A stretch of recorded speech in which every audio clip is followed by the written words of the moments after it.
In her profound work, I Know Why the Caged Bird Sings, Maya Angelou famously wrote, "There is no greater agony than bearing an untold story inside you." And personally, I've seen the truth of these words in my own life and community. There's a strange power that the stories that stay locked inside of us have on our lives, and an even greater power and healing impact that sharing our stories can have on the world. Tiffany Mitchell, my podcast guest today, is a perfect example of this idea. Tiffany is a photographer, writer, visual storyteller, and advocate for the power of vulnerability.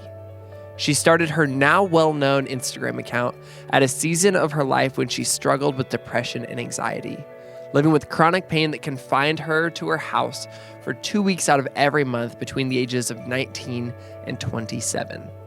She reached her rock bottom when a divorce, a miscarriage, and a death of a loved one left her feeling like she'd lost herself entirely. During this time, she had put down a lot of things in her life that used to give her joy, and it wasn't until she started slowly creating again that she found her voice as well as her own inner healing. Today, Tiffany has fostered a massive social media following while using her platform to share the deepest parts of herself with intention, and ultimately motivating people to uncover their own creative hearts. This passion of hers has taken her all over the globe and has given a lot of people the hope to begin again. I am Branden Harvey, and this is Sounds Good. This is the weekly podcast where we have conversations with inspiring people who are rejecting cynicism and using their lives to make an impact. Tiffany is one of my favorite people in the world, and I am so excited for this conversation and can't wait for y'all to listen and learn from her story. Let's dive straight into it. When I look at your Instagram, I see all these travels and adventures. Have you been traveling much recently? Recently, I haven't been traveling as much. I'm toning it down a little bit Nice. this year. Yeah, last year, the year before, it was a lot of travel. Yeah. Road trips and jobs that took me out of the country and stuff like that, which was really amazing. But this year, it feels like a season of slowing down a little bit. And that's intentional, or it's kind of like, oh, it's happening, therefore that's the season I'm in? Yeah, I think it was mostly intentional. Cool. Like, it felt like there was a lull in the travel opportunities, and in that lull, I could have probably pushed to get out again. Yeah. But I was just like, no, let's just kind of lean back and Does that feel rest. weird almost? Because in many ways, I would imagine at one point you maybe even identified, and I know I've experienced this, where I'm like, oh, I am a traveler. That's who I am. Yeah. And then to be like, oh, wait, no, somebody asked me to travel, and I said, no? Like, who am I? Yeah. Yeah, definitely. I think for a while it was expected. Like, there was a couple of years where I was gone more than I was home, more than 6 months out. And I think it was amazing. I was afraid of traveling for so many years of my life that having those opportunities and having overcome that fear, it was like, well, obviously, yes, I'm going to do this as much as I possibly can. Yeah. But like a few years of that, getting it kind of I don't want to say getting it out of my system, but doing it and experiencing different cultures and different things and all these beautiful things in other parts of the world, it kind of acclimated me to the concept of, wow, this, the planet is actually pretty small. Yeah. Like when you get to see how common we are, between countries and cultures and all that. And after that, it kind of grew in me this desire for closer community, Yeah. So I think that all the travel made me want to be home, if that makes sense. As beautiful as it was, it inspired deeper connection between me and the people. So I would come home after traveling for a while and you're like out of sync for a little bit. Like, when you're gone for a while, you come home, you've missed things that happen in people's lives, and then you have to ease into that. And that made me sad. You know? I'm like, man, I don't want to be missing stuff so much. So that's part of why community became way more important. Totally. And we're almost honestly, we're in one of the best cities in America for travel, both of us living here in Nashville, because everybody's touring all the time. Everybody's on the road playing music. And so it's very understandable to be like, oh, I've been gone for 6 months on tour. I've been gone 6 months traveling. Right. People are very forgiving, but that doesn't change the fact that there's kind of something in our core that craves this deeper connection. Yeah. doing life with people. Yeah. And just, you can meet amazing people on the road and have these great experiences, but those are kind of these like peak moments. And in all reality, it's those times where you're not at those peak moments that you need those deeper connections. Oh, yeah, totally. So maybe we should back up really quick and talk about, so this isn't a question I normally ask, but like, how do you describe what you do? Because I feel like you do a lot. You're very creative. You're very multifaceted. Like, what would you put on a business card? Oh, gosh. There's a reason I don't have business cards. And it's because I can't figure out how to answer this question. That's amazing. I usually just say I'm a photographer and a writer, and I focus mainly on Instagram, like storytelling and stuff like that. And then if there's a follow-up question, but what do you mean that I say? It started as an exercise in vulnerability for me. I wasn't always a photographer. I was always interested in it, but I went through a series of things in my life that kind of really tore me down and discouraged me. And I was at rock bottom in terms of feeling like I had no purpose, like I had nothing to offer anyone, including myself. And it was there that I felt like I had to choose. It felt like I had given up every creative thing that ever intrigued me. Yeah. Like I used to sketch all the time when I was younger, and I used to dream about cooking things. Like I would sneak into the kitchen and use my mom's like measuring cups and stuff. And like, it was just boxes of Betty Crocker cake mix, but like, it's something in me was like, wow, I want to do this. And then I got into a marriage too young and felt like this is where my value is. I need to make this work. And then over 5 years, it just kind of crumbled. And in that period of time, I also had a miscarriage. And I didn't realize it, but near the end, I was like, I haven't even thought about doing these things that kind of gave me life and made me feel like I was contributing something to the world. And how do you think that, did you kind of let those go all at once? Almost like, okay, I'm going to trade these for that? Slowly. It was slowly. It felt like this relationship, this duty, this thing that I felt would make me worth something just kind of took over. It took my attention. And I just couldn't believe that it was slipping through my fingers after all that I'd invested. And I had no control over the outcome. Like I really had no control over the outcome. And losing a baby, it's not something that you can't control that. So it was like, wait, this is so unfair. And I saw that I had an opportunity to let my heart get really cold and hard. And it could have just destroyed me and turned me into a bitter person that was reclusive and didn't want friends and never created anything ever again, But it was in that moment that I was like, you know what? I'm going to be rescued by this stuff. I'm gonna let myself bake something today. Like I'm gonna let myself paint. I'm gonna go and buy. Is that post-divorce? It was kind of. It's hard to put a time on it because it was over before it was over, kind of thing. But it was just such this identity crisis, and these creative things kept bubbling up, and they were so small, It's like it wasn't some big, I'm going to start a business, It was like, I'm going to pick up a spatula and make some cookies, And what did it feel like when you...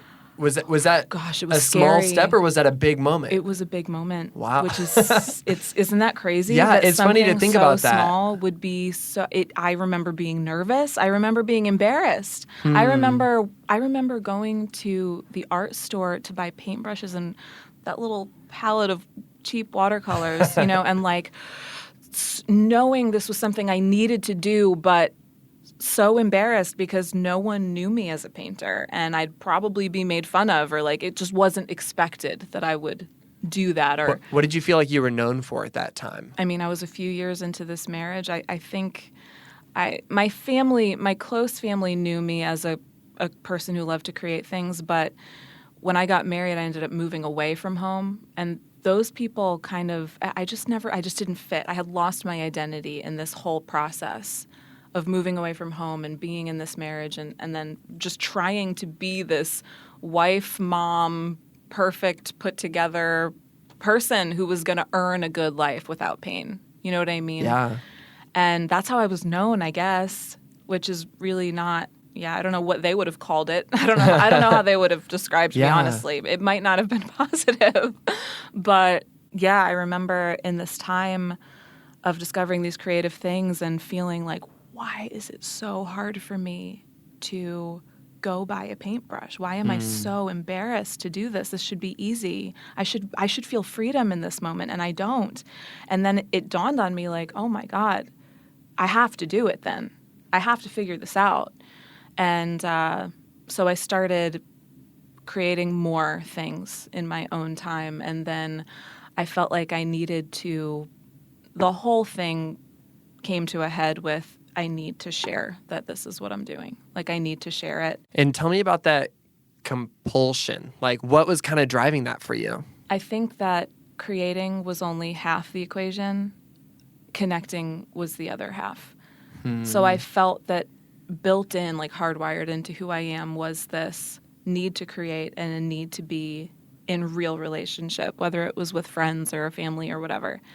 And if I was going to create things but hide them from people, I wasn't really taking the full step that I needed to.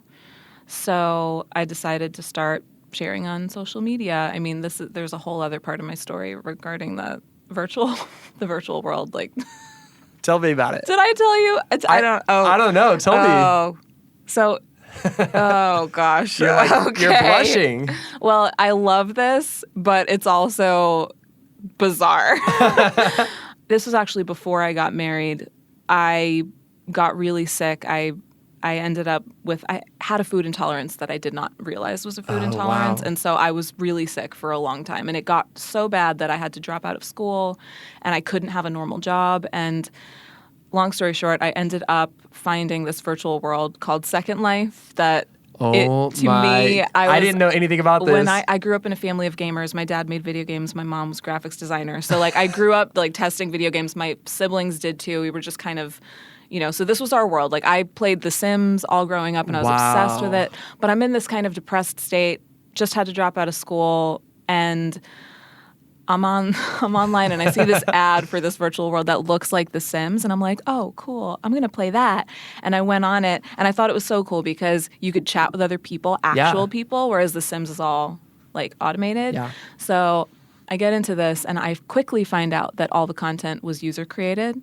So people were designing clothing and selling it to other players that they could customize their character. And I was like, are you kidding me? I could make clothing for my little character and sell it and then cash out and make an income doing this. I did that for 8 years. No. I did that for 8 years. Yeah. Okay, so you started this, 20 if you were in college? Must have been 19, 20. Yeah. And then what year, how old were you when you got married?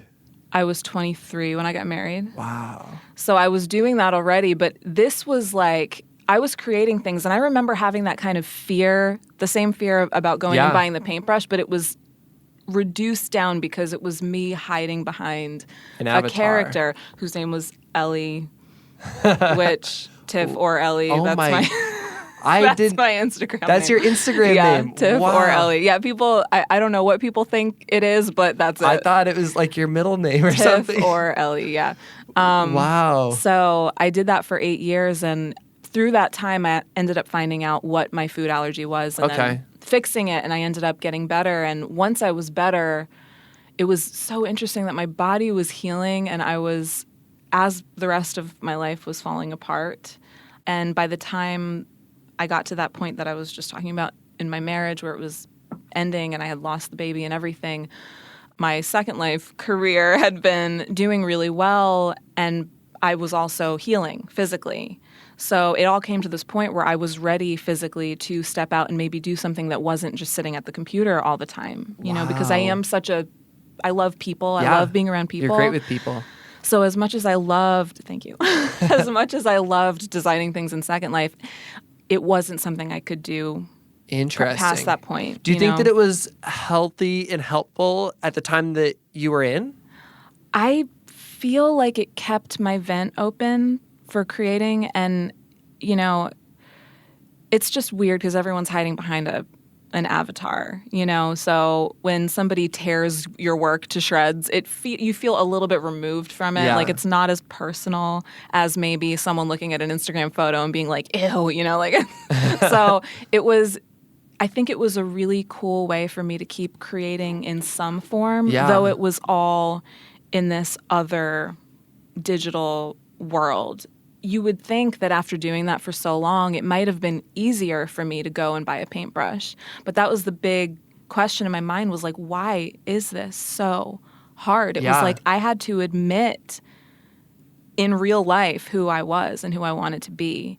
And admitting that I wanted to bake something or paint something felt so much more vulnerable than going online and just, you know, hiding behind, you know. So you start creating things. Yes. And you start putting them up on social media. Instagram? Is that where you're putting it? So, yeah. So when I wanted to start sharing the things I was physically in real life creating, and it made sense to do it on Facebook because that's where everyone was at the time. Like everyone was on Facebook, but I was too scared to put it on Facebook.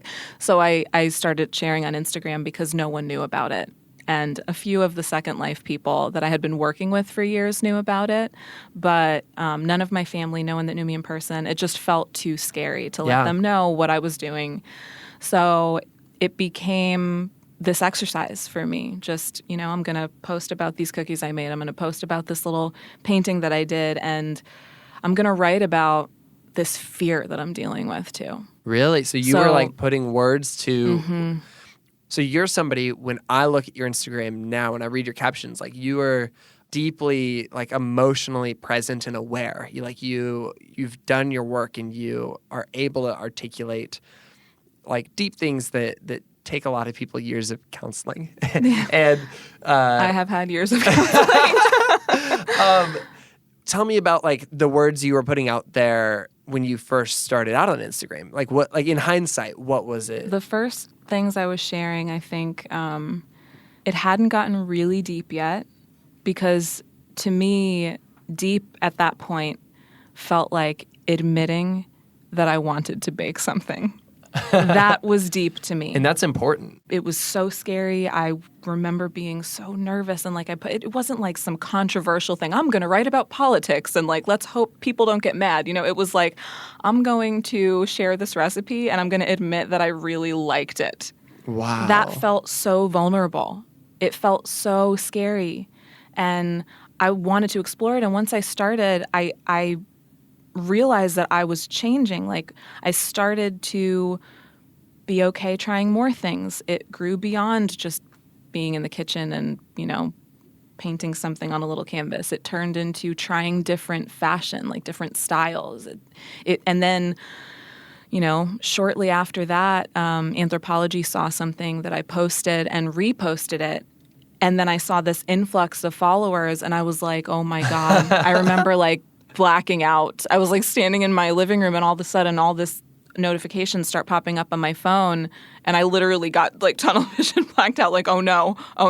Like I was excited but also horrified, because my whole thing was, I don't know that I want anyone to see this, but I feel like I should put it out there.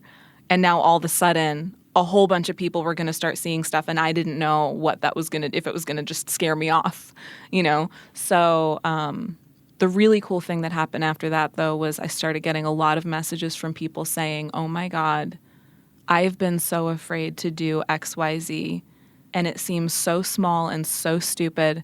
Thank you for sharing that was a big deal for you too. Like I had a girl write to me and say that she'd always wanted to wear bell bottoms, but she was too embarrassed because it was not a style that she'd ever tried before. And she was going to go get bell bottoms. And I had someone write to me and say, I just went out and bought a paintbrush and I had a panic attack standing in line at the cash register, because it was something that I had wanted to do for so long, but no one in my life knows me as an artist. And I was just going to make this step, and it was a big deal, buying this $2.99 paintbrush, you know? It made me realize that there was something so much bigger to do with all this. My little exercise continued to be that, but I was connecting with other people in this deeper way, and I never expected it.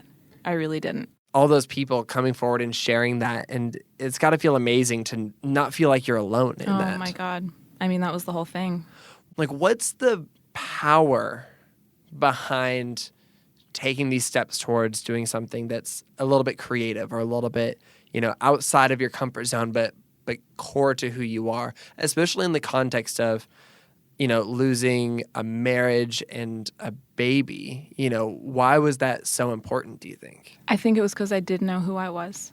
And when you create something, it's like this other language that you can't really, sometimes you can put words to it, if you're a songwriter or something like that. But the act of creating, it's like pulling something from your core. It's like you bypass all the junk that might be covering up your true self, and putting that out in the world for someone to hear or see or feel just lights you up.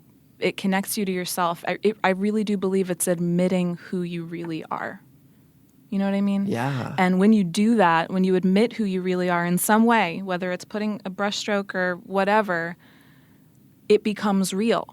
It becomes tangible. It becomes something that you've allowed other people to experience. And that is inspiring. That will inspire other people to do the same. That's just how it works. It's magic. It's like, it really is. Like, I saw it. I watched it happen. And that's why I think it's important to not just create, but to share. Because that's only one part of that equation. If you just create something, that's beautiful and that's wonderful. You've admitted it to yourself. But when you admit it to other people, you're allowing this inspiration to come alive. And it spreads. Like, it's an actual thing. Like, it's a real thing.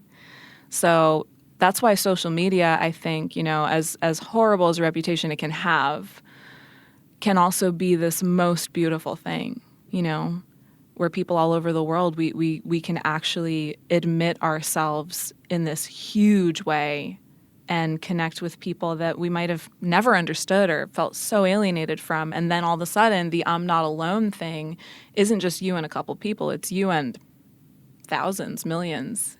And all of those people are individual people who, they're having that connection maybe for the first time. Yep, and they have their own precious story with their own details that, like a lot of, I think the biggest message that I get is that people don't think they matter.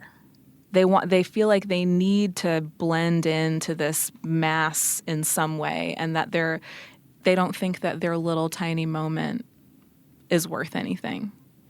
And that was how my Instagram started, was admitting that this tiny moment actually meant something. And I didn't need to prove that to anybody. I needed to prove it to myself. And then it was like it gives other people the freedom to say, well, yeah, my moment meant something too.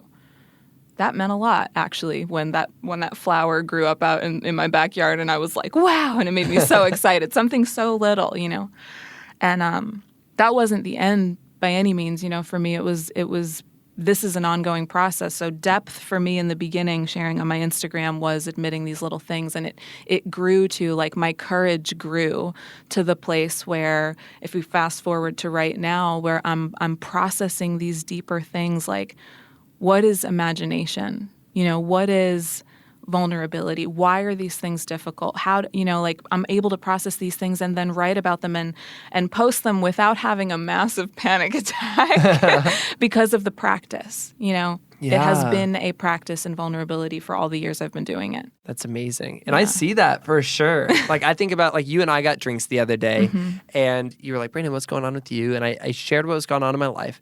And then you're like, Branden, here's what's going on with me. And you shared what was going on with your life with a lot of vulnerability and realness. And I'm very honored that you were able to do that. And then you, like, I thought that I had shared everything, but your step of, like, vulnerability, I was like, oh, I've got more to say. Like, I've got more to, like, let out. And there's something powerful and special about that. And even just, like, you almost get to ride that high after hanging out with somebody who does that, or reading from somebody who does that, or learning from somebody who does that. Because I'm like, oh, well, what else can I be vulnerable about in my everyday life? And it's this cyclical thing. It's wild. I mean, we all have those things. Yeah, like, when someone's sharing, if you thought you shared everything and someone says something, you get to be more honest with yourself. Yeah. You get to say, I have been thinking about that too. I've been feeling this. And then you go lower and lower and lower, as low as you're comfortable.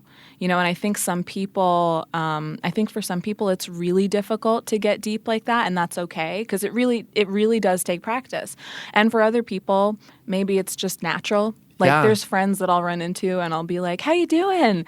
And they'll be like, oh yeah, fine, and then just move on. Other friends I'll run into, how you doing? Yeah, having issues with conflict resolution.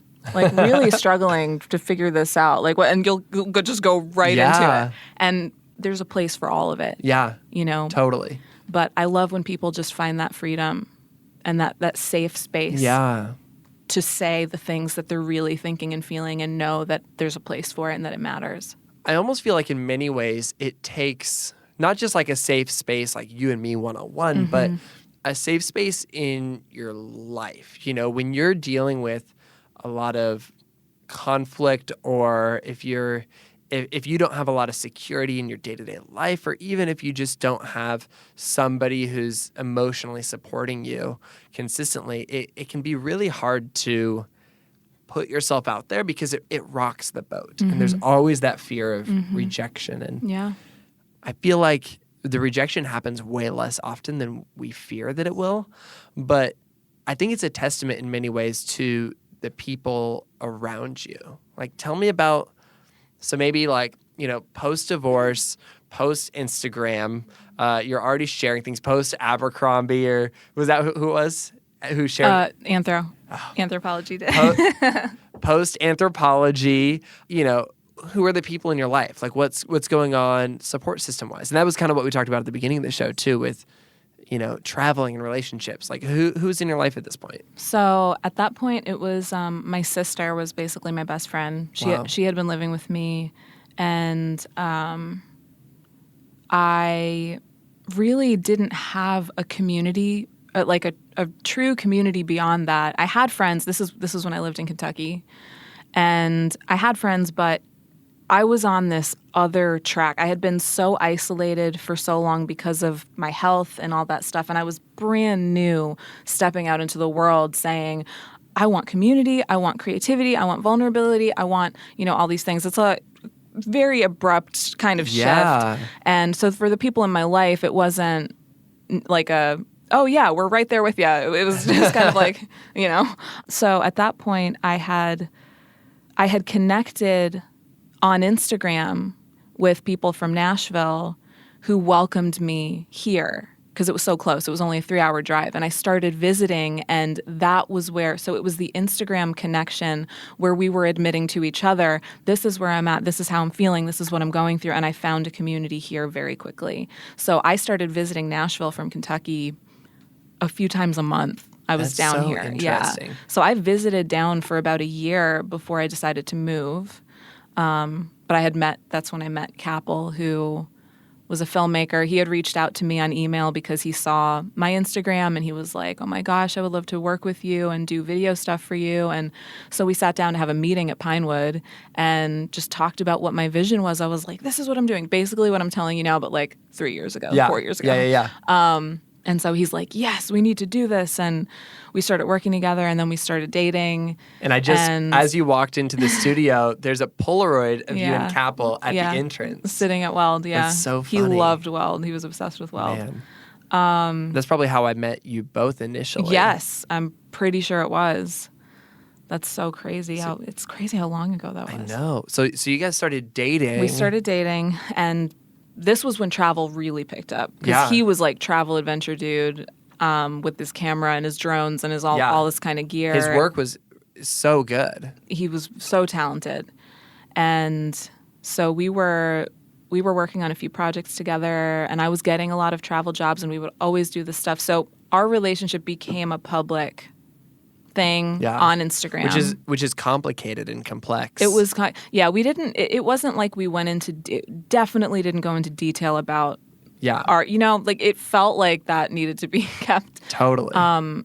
But for the most part, it was obvious that we were together. Yeah. It was obvious because we were traveling and doing all these things, and so that was about 2 years, almost 2 years, and then he passed away in a motorcycle accident on May 16th, 2016. And that was, I think at that point in my life, I had, after going through the situation with my divorce and all that, and discovering a community of people that I could heal with, I think some part of me believed that the worst was behind me, and that as messy as life just is, and there were a lot of things that I was very confused about in myself as I was learning and growing on this journey, I just never expected a tragedy like that, and I don't think anyone does. But I remember when it happened, it's just not something you could ever be prepared for. It's not something that you can predict how you're going to handle. And I just shut down. Like I couldn't eat. I couldn't sleep. I literally could just like open my eyes and see the people coming up for me, showing up at my house, bringing flowers, bringing food, sitting with me, staying up all night with me, crying with me, just being there. And I experienced the value of that kind of a community where I couldn't offer them anything, but that didn't matter. That wasn't the point, And then it was just a couple weeks later that this old thing that I had learned years earlier with the little paintbrush that I bought was the most healing moments for me were that tiny, like sitting in my yard and the sun comes up and I can feel it, and I hadn't slept, and it's miserable not sleeping, not being able to eat. You're actually become scared for your own health. It's like, when is my body going to start wanting to function again? There were so many questions that I had about everything, and there was this moment, I'm sitting in my yard, the sun comes up, I feel it on my face, and I'm like, everything's going to be okay. I just knew. And it was old and sweet and familiar because this was what I had already learned this, but it was still true even in this extremely dark and painful place. And it was like there was no end in sight. I didn't know when I was going to feel better at all. But it was tiny things like that in the community that came through for me. And I felt this new kind of courage that said, okay, so maybe even though I'm figuring out what it takes to heal, that doesn't mean that I'm not gonna experience more extreme pain, possibly more tragedy, more loss. There's not a guarantee that life is going to be without pain. You can't perform in any way to earn a life without pain. And it made me wonder, maybe the point is not to avoid pain.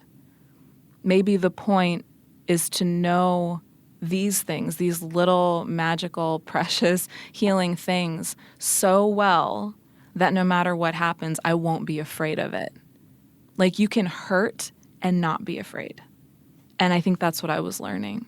That like the fear that's attached to pain, the fear of failure, the fear of it defining you, the fear of it breaking you in a way that you won't be able to recover some part of yourself, like that fear, I wonder if that's the hardest thing about feeling pain. But if we could become indestructible and understand that actually we are indestructible, and those little precious things like creating and connecting with community are the reminders of like, hey, you're indestructible, you're going to be okay. You will. It's going to hurt so bad, but you're going to be okay because of this, this, and this, That was what I learned. And the less, it was like the more things that I walked through in that journey of grieving, it was long and slow, and it's ongoing. Yeah. Like I don't know when you ever really fully stop grieving a loss like that. And there's so many complications to it. There's so many. But it's like that journey, I'm less afraid now than I ever was. And you'd maybe guess, like before I'd ever gone through something like that, I would guess that once something like that happens, someone may live in fear for the rest of their life that it might happen again. But I haven't experienced that. I've seen light in a really, really, really dark moment. Maybe the darkest moment I'll ever walk through. Maybe not. But seeing that and experiencing those same simple little things that got me through a much less tragic situation get me through that tragic situation felt like freedom to me. Like, oh, this is real. And yeah, that's where I am today with the sharing and like I've become my passion for sharing on Instagram is this. Like, this is what I'm trying to say. You're trying to give people a peek into those moments. Yeah. As best I can. But I know that my best peak isn't it's never going to really be everything for someone else that it is to me in my life, obviously. But I want to do my best. Yeah, it's almost giving people a hint that when they have that experience, they'll find their own. If they ever have it. And not just to the people in those big tragedies, it's the little stuff matters too. Losing a job, or just having your heart broken, getting dumped, like anything that causes pain, anything that causes any kind of pain on any level is an opportunity to know who you are better, to pull up those magical things out from the core of who you are, to create something, to share it with someone, to practice vulnerability. That is what will get you through anything. Like, I really believe that. I really, really believe that. And every pain, like every great pain that somebody experiences, it's the greatest pain you felt up to that point. Mm-hmm. When you were, coming out of a marriage and a miscarriage, that's the greatest pain you'd ever felt. And even though you would experience a greater pain years down the road, that doesn't mean that first pain wasn't the worst thing you've ever experienced. Exactly. And we can't compare either. Like I would get messages from people saying, I'm so sorry. Like I'm going through a breakup and I know it's nothing like, and they would do all these disclaimers like, I know this isn't as bad as what you're going through. Please don't take it that way. And I'm reading it and I'm thinking, no, like, I'm not going to compare my heartbreak to your heartbreak. Yours is real. That's valid. You are experiencing a very painful thing right now, and that's why we can relate. It doesn't matter that you haven't lost someone in a tragic accident. Like, what matters is that you're hurting. What matters is that you've chosen to share that with me. Like, that is an act of healing. That is an act of vulnerability. On something you said earlier, you talked about how in your marriage you could almost feel your heart becoming cold. And then later you even brought up, this idea that maybe pain isn't something we should avoid or hide from. And I think some of these great tragedies, it's possible that you could say, I'm going to shut myself off from feeling this pain. Some tragedies I think are too great to do that with, perhaps. But with so many of these things, you could totally block it out. But I think, I don't know, I'd love to hear your thoughts on this. You probably also block out those moments of light and those... Oh, yeah. Absolutely. I mean, I do believe that we are whole people. I don't think that we are... I think the process of life could bury your whole self. I don't think we're fragmented. I don't think there are missing parts. I think that we are whole and beautiful, and pain can kind of cake on these layers and hide things and numb things and dull things down. And our choice is to hack away at that, whether that means doing these little exercises in vulnerability and creating things, or if that means going to therapy to get help digging down to that core if you want to do it more quickly. I'm an impatient person when it comes to healing and knowing myself. So I've been in therapy for more than 3 years, and I do not see myself stopping just because I love it. I love the process of unburying myself. Yeah. And I'm somebody who naturally avoids pain, and I started going to counseling and I was like, this is so good for me. And I hate it. My therapist, he said, Branden, when you came in that first time, I thought there's no way in hell you're ever coming back. Like, there's no way that you're coming back to pay me to dig into your pain. Yeah. And I just, yeah, proved him wrong. Yeah, that's beautiful because so funny. Looking your pain in the face is the first step, Yeah. But I think sometimes when a tragedy happens or anything really, really difficult, it's kind of like you get to choose. Can this be a shortcut that blasts away a whole lot of this stuff that's been covering up my heart? Or can it just pile on 10 times more on top of my heart? I find that these kinds of hardships offer that fork in the road. Like, we can kill a lot of birds with one stone right now in one way or the other. You know, we can get down to the core of who you are in a more beautiful and powerful way, or we can bury you, like suffocate you a lot. And I found, because of the community that surrounded me and because of the exercise that I'd already been doing, the choice seemed clear. I'm going to let this blow away, whatever it will. And so many lessons were learned in such a short period of time. And, you know, it was just a daily commitment to make that choice. Choose vulnerability, choose creativity. I believe that we were designed for these things. I believe that we were designed to connect and to create. I think that's why this is such a magical thing. I think it's why it's so healing. That it could be a shortcut to knowing yourself. I think it really shows that you have chosen to take those shortcuts time after time, and you know, in those, you know, great tragedies, but also the little ones that have come since then. And it almost makes me wonder: is there ever a time to choose the not shortcut? I think so. For example, there was a job that I had signed a contract on when Capel passed away. Like, he and I had both signed this contract. And it was with a cruise line, and we were supposed to go and do this whole video overseas, and it was a huge, huge project. He passed away right before we were supposed to go. And I got on the phone with the client, and they were so sorry for what happened, and they told me that obviously I was released from the contract, but that if I did still want to do the project or thought that I could, they would love to have me. Wow. So then I'm sitting and I've got this crossroads, and I could go and I could figure out a way to do that, and all that meant in this stage of grief and having to learn how to make a video, because that was Capel's thing. Or I could have stayed home and grieved at home. And I think the good thing maybe to remember is that there's no wrong answer. Mm-hmm. There's no right way to grieve. There's no wrong way to grieve. I mean, obviously, unless you are just all out hurting yourself, like being destructive with yourself.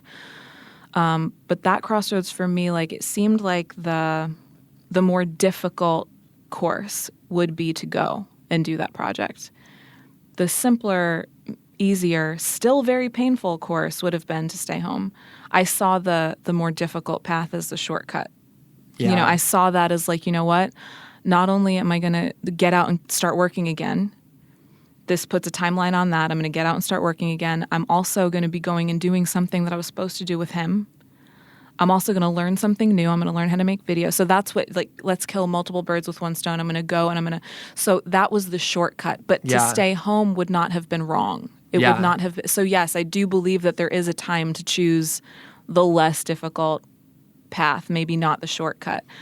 But once I made that choice, it kind of set the tone for me for the rest of the journey. I was like, I learned so much and experienced so much by choosing that I don't think I want to choose the non-shortcut, you know? So that was just me, though. That's good. Yeah.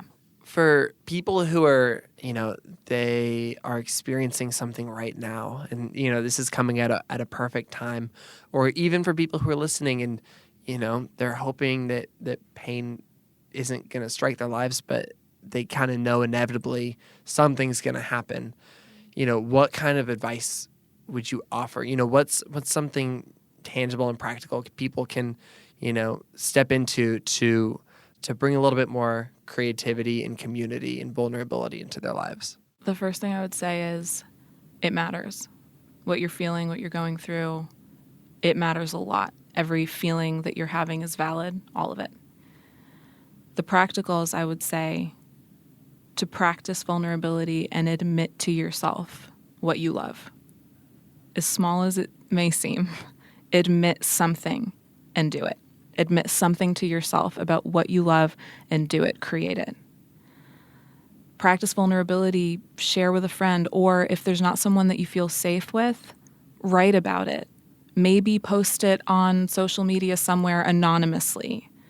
Just put it out there. Just the act of doing that is so healing. And if it's something that's really serious that you've been struggling with for a long time, I'm 100%, I advocate for therapy. Like, I absolutely think that finding a therapist that's good is one of the biggest steps that I took on this journey. It does not mean that you're weak or stupid or wrong to say, help me with this. I need help carrying this. It's too heavy. We're not trained professionally to understand how our minds work and the subconscious and all these things. It's good to delegate. It's an act of self-care. It's an act of courage. That is absolutely the advice that I would give. Wow, Tiffany she's such an incredible human being. I truly admire her courage and her willingness to admit what she's about. It takes a lot of radical transparency. I believe that her voice of healing and compassion and empowerment is one that we need to be listening to. Maybe now more than ever in our world of multifaceted global social media feeds. My hope is that you and I genuinely take Tiffany's story of exploration, vulnerability, grief, and empathy to heart. Finally seeing the act of creating something as a move toward inner healing. And I know that actually since I had this conversation with Tiffany, I've been thinking about the things that I like to do, the things that I like to create a little bit differently. And it's brought a little bit more healing and hope and joy to my life. And so go out, create something, tap into that part of you that maybe you've neglected for a little bit, and then tweet or Instagram Tiffany and I and tell us how it goes, because it's something special. You can find Tiffany Mitchell on Instagram. And like we mentioned earlier, her handle is @TiffOrEllie. Also, check out her past and upcoming projects as a world-traveling photographer and writer at tifforellie.com. If you're new to Sounds Good, we would love for you to stick around. You'd also love my conversation with singer-songwriter Kelly Haddock and founder of Improv Everywhere, Charlie Todd, both of whom know a lot about finding joy and creativity in the midst of pain. You can find both of these episodes and more than 100 other episodes by searching Sounds Good wherever you listen to podcasts. This podcast was created by me, Branden Harvey, as a part of Good, Good, Good, a community that believes in the power of celebrating good news and becoming good news. Chad Michael Snavely and the team at CM Studio edit and mix the show, and Christy Karenbrock offers production support. You can get lots of hopeful stories on social media by following us everywhere at GoodGoodGoodCO. And you can find out more about what we do here at Good Good Good by visiting goodgoodgood.co. There you can check out our good newsletter where we send hopeful news stories every single Tuesday. We call it Tuesday Good News Day, straight to your inbox. And you can also check out our shop where you can order the good newspaper, good news apparel, and, some other fun stuff. Check it all out at goodgoodgood.co. And on that note, that is a wrap for this week's episode. Go out and create something. Bypass all the junk that covers up your true self and start admitting to the world who you really are. Sound good?